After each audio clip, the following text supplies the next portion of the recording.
Thank you, Billy.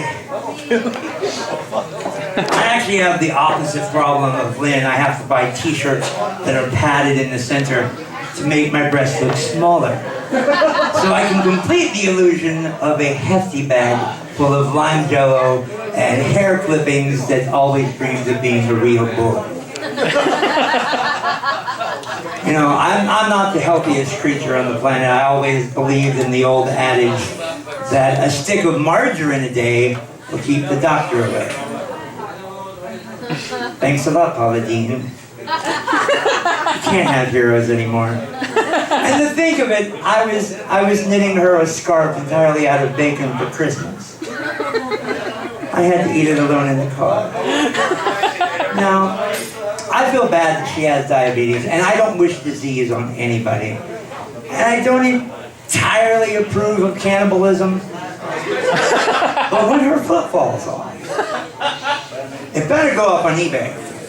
Because that has got to be the most delicious, buttery foot on the planet. Can you imagine how it's got to taste like maple syrup and salt and bacon and love. And I haven't stopped thinking about that foot since she made the announcement a month ago. I haven't gone to work. I don't know whose pants these are. I just keep thinking about feet. Now, I have a lot of friends who are always complaining that they can't come see my show because they're saving their money, because they never have enough money for weed.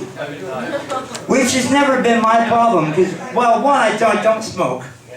But if I did, I have learned that very attractive women and really creepy old guys that look like Jerry Garcia will never have to pay for pot, because everybody wants to smoke up with you. Don't understand it, but it's there. I'm just so scared. I wish I wasn't so scared. Not that, you know, like the government says you're going to turn into a fried egg or anything, but what actual hippies tell you will happen to you. You get really hungry. I weigh 275 pounds. You also get really, really paranoid, really, really lazy. Well, I spend all day sitting on my couch watching episodes of House. And I spend most evening worrying about catching lupus. It's never lupus. I hope it's not lupus. Though my little finger feels like it might be a little loopy. Maybe.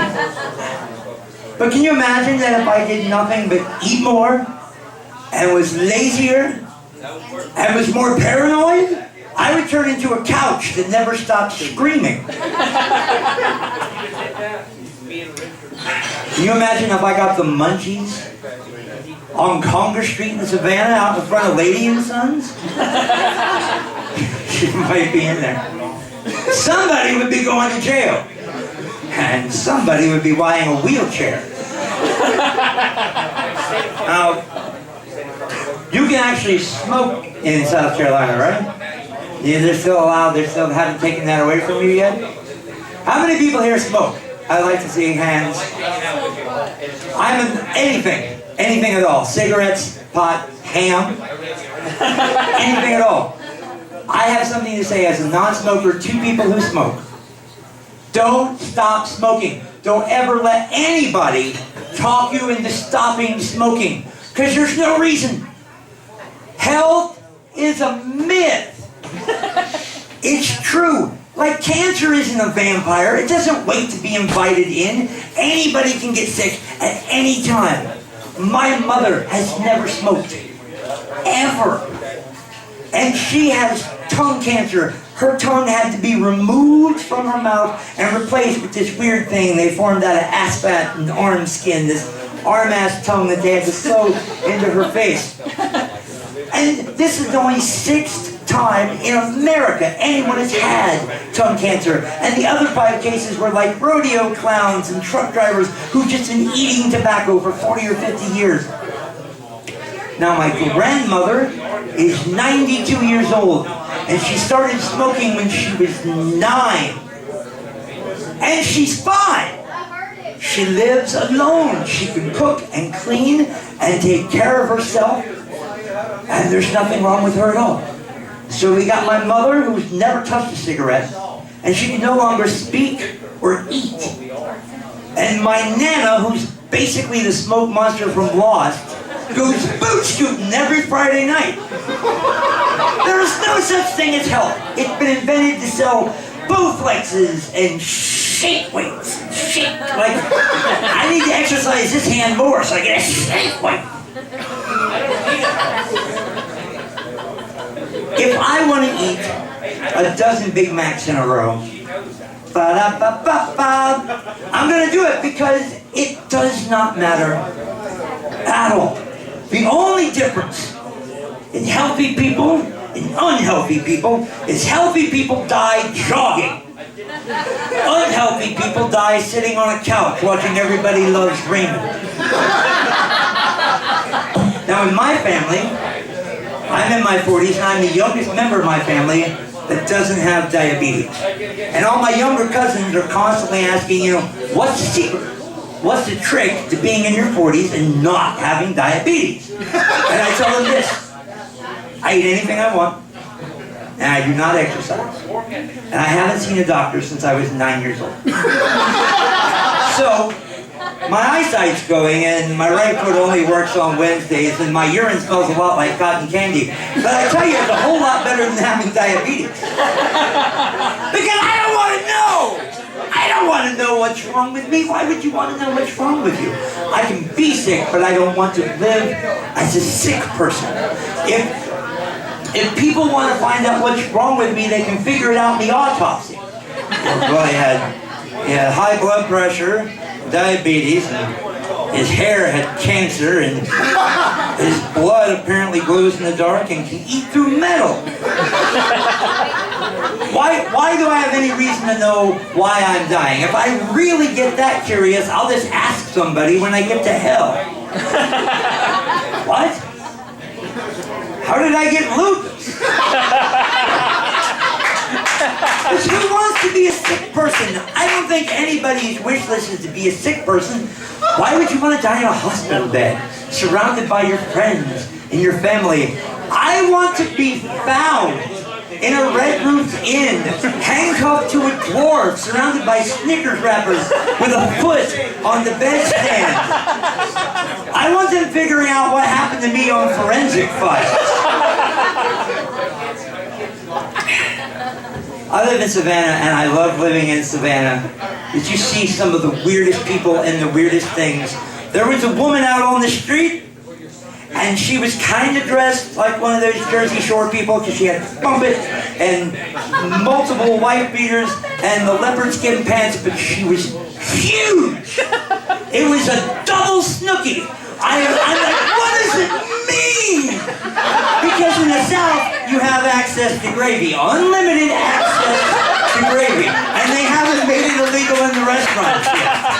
Oh, okay, so I can't smoke, but I can dip my French fries in mayonnaise. You have to stop that, because we're breeding double snookies. And those leopard skin pants. Never in the history of the world has there been a leopard the size of this woman.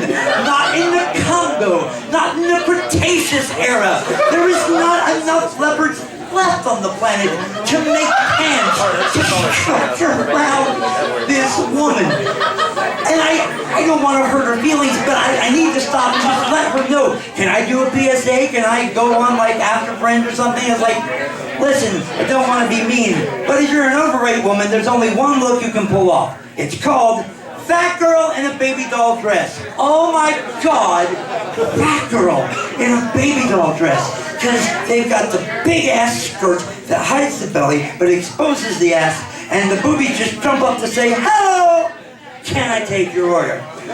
If I have back all of the time and money I have wasted on a fat girl in a baby doll dress, I would be 23 years old living on a yacht. I would be on a boat. I'm not on a boat. And just before I let the girl know what she should be wearing, I heard her speak. And the more excited she got, the higher her voice got. She just got higher and higher till it was just whistles and squeaks and pops. And I had to stop telling her about the baby doll dress, and I had to warn her. I'm like, you're in Savannah. There's a river right over there, and it's got dolphins in it, and they will fuck you. The dolphins will jump out of the river, and they will, maybe not every dolphin, but if there's a dolphin with a spray tan and an Ed Hardy tattoo on its skin, that dolphin will fuck you. Now, I want to end with, I've only been a comic for about 6 months, but I've been a professional singer in a rock band for... You were all sperm, that's all I can say. My hair was insane and you didn't exist, that's all you need to know. Yes. And I've never been able to take a compliment. I haven't figured out the strategy of anything beyond thank you. I say thank you and they're still talking and I have nothing else. But there was one girl that came up to me last week and she said, I want you to know I really enjoy listening to you sing. And I said, thank you. And she said, no, you don't understand. We love to hear you sing. Me and all of my friends, everybody in the group. We come out every single week. We put it in our calendar. We make sure we're here every week at this time because we love to hear you sing. Your voice is amazing. Let me tell you, if I had you on my iPod, I would never buy another CD. You are my favorite singer.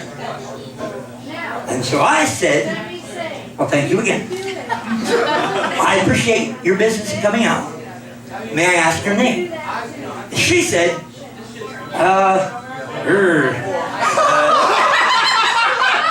no.